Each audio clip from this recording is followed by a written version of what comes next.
Hi everybody, and welcome back to Tom's Trains and Things. In my last video about me assembling Tower gas, I got a little bit too long on the video. It was like a little bit over 27 minutes, and I left out a lot of the clips, mostly on detailing the small parts on there. So that's what I'm going to do today, is show you the details and how I did that part of it.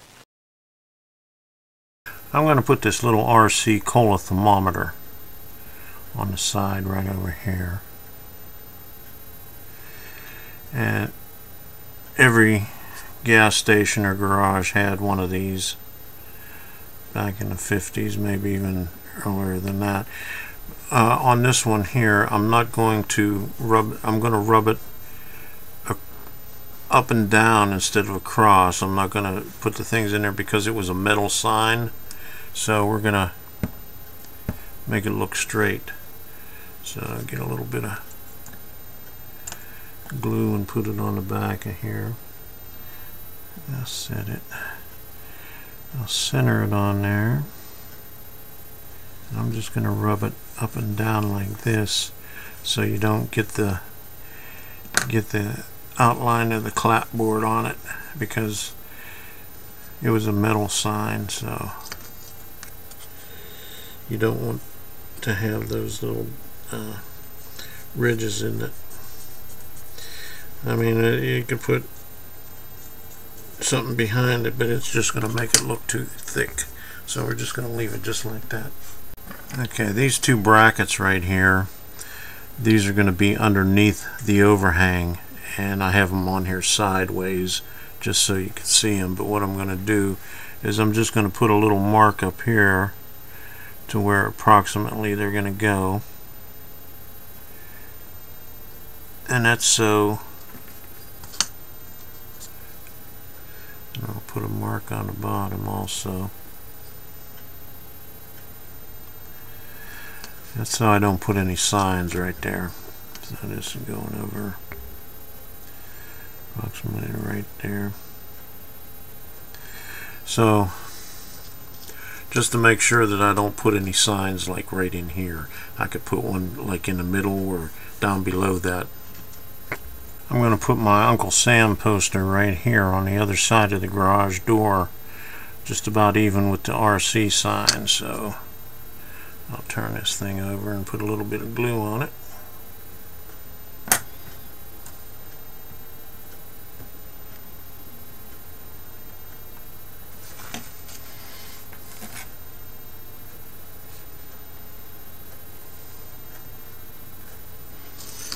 Alright, and then make sure I line it up approximately where I want it.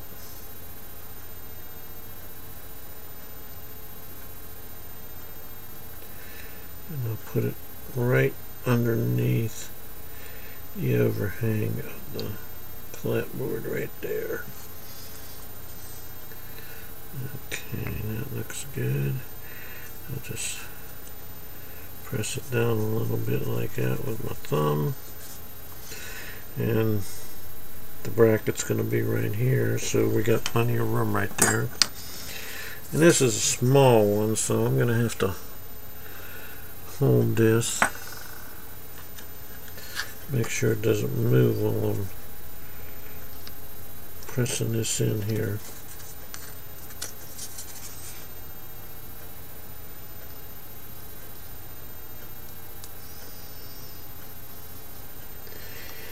And as I press it, it's gonna move a little bit. I mean, it's pretty pliable because it's wet with the glue. There we go. Hold it. Do it one more time. And once this dries, I'll go over it again with the X-Acto knife, and I'll cut into it a bit. And I could make it look older and distressed.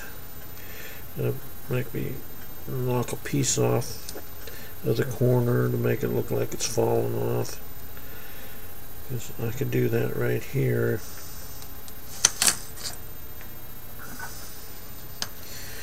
See, that's the top of that is a little bit loose, so what I'll do is I'll just leave that hang up there, the top, and I'll just leave it like that. So once the glue dries, that'll still be away from the wood wall. Since my railroad is in southwest Pennsylvania, I decided that I'm going to use Quaker State. So when I was in Denver earlier this year, I stopped by Caboose Hobby and picked up a few detail parts, actually a lot of detail parts. JL Innovative Design has a lot of detail parts. These are some of them. This is a sidewalk sign for Quaker State, and here's some oil barrels with Quaker State on it. And then here's some signs that I picked up, oil and tire signs for gas stations, and country store signs, 1930s to 1950s, and the gas station signs is for 40s and 50s. So they didn't have any Quaker State signs, so I'm gonna have to look for some. Maybe I'll find some on here, and if I don't, I'll have to look in my stash to see what I have. I'm ready to assemble the windows now. These two, I just have to take it off the sprue. The glass is nice and dry right now. And on these, I'll just add them to the frame and the glass on here. See how it was all white before, and now it's just completely clear. You can see right through it, and that makes it a little bit easier. It looks more realistic than the piece of clear plastic that they give you to put on there, and it's less cumbersome. Alright, I test fit everything, and I have to take a little bit of the paint off the side of the door, actually the inside. I got a little bit of paint on there. I might have to use the file on this one here just to get in that spot right there.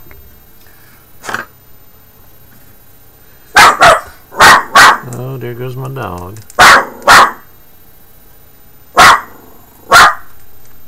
What are you barking at, Sadie? My goodness. And then we'll see. I might have to shave down the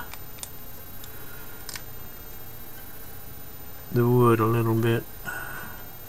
Yeah, that's what I'm going to have to do, is shave down the opening just a little bit so I can get the door inside there. And we just have to be really careful because it's a really thin piece right here. This is the little extension on the side of the building where the door is. I'll do that side. I'll do a little bit on this side here.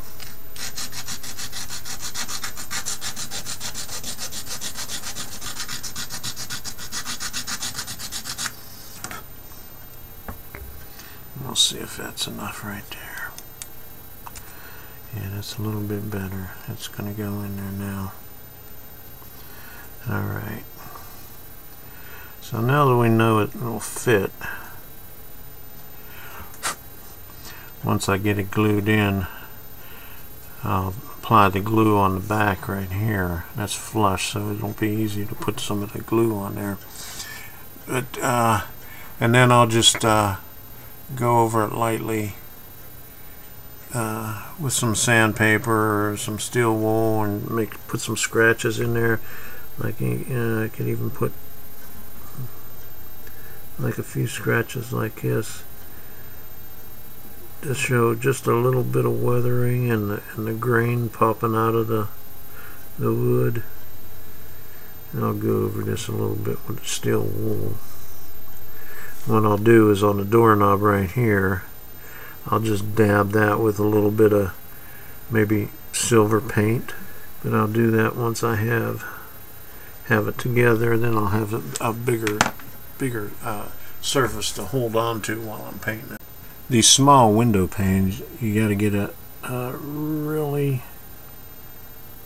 make sure you get all the sprue off of there. And this is kind of hard to sand because it's so delicate, so I'm just going to try cutting it off like this. And this is the type of window right here that you can't open up. It fits into a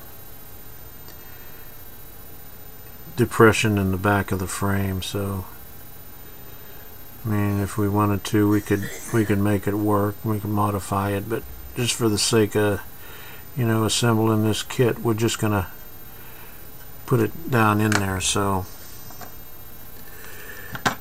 this is delicate, and we'll just place it in there.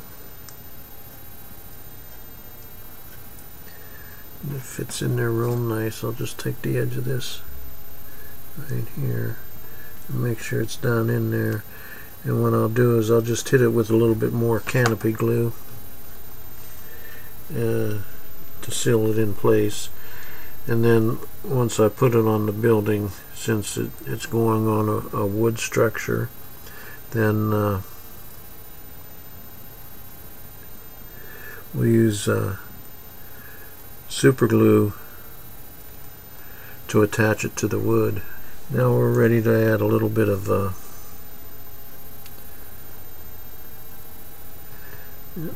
almost get that little piece off of there.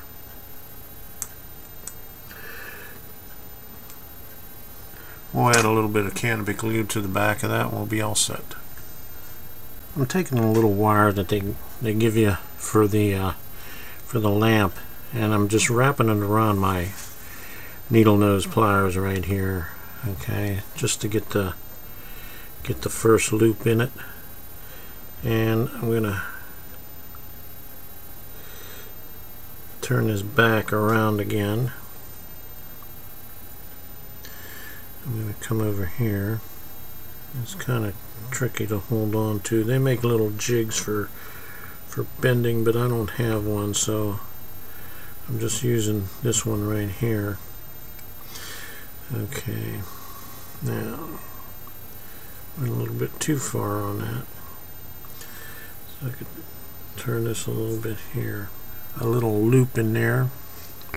What I'm going to do is I'm going to cut this little piece off right here. Okay, and this is going to go into the lamp right there, and that's going to give you your little gooseneck on there. And then I'm going to cut it back about right here. I'll cut it a little bit longer than what I need, so you know, I drill a hole in the side of the building and then I glue it in there like that. But I'm going to straighten this piece out right here. So this is nice and straight. Okay. What I was doing here is I was gluing the lampshade onto the base. Okay, you can see it right here. And I left it on the sprues for right now, and just dropped a little bit of super glue in there. But even just a little drop of super glue fills up the entire lampshade, the inside of the lampshade. So what I do is take a paper towel and just like let it draw up into it. Okay, I got most of it up already. You can see on this side right here, that's all the super glue that it's sucked up. That's just one little drop. So you can imagine how just a little bit of the super glue that you need. So here it is, and what I'll do is once it should be dry in a few seconds. This is the Instacure on here. So what I'll do is once it dries, I'll cut the wire, and I'll cut this off the sprue, and I'll be ready to paint it. These other ones I have up here I'm going to paint. I got to put another little strip of transfer tape up here so I could paint the barrels too. I paint the I have the stacks over here, smokestacks. Okay, and then the gas tanks and the one Okay, that's a barrel, and then this is a tire over here.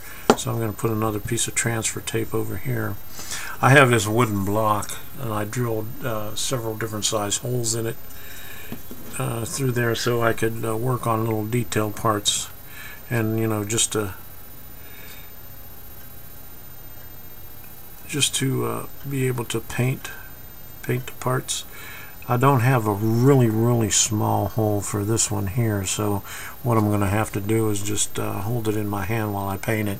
But whenever I worked on a railroad, we had a lot of these lamps everywhere, and in the bottom on the inside where the bulb is, it was always white, and then the top of the shade was green, and then you had the conduit coming out of there. So that's, you know, I'll put some silver paint on there and a little bit of rust, and it'll look really good. Alright, that's it for now. Hope you enjoyed the video, and I'll be coming back with some more videos soon, so don't forget to subscribe to Tom's Trains and Things, and I'll see you again. Bye.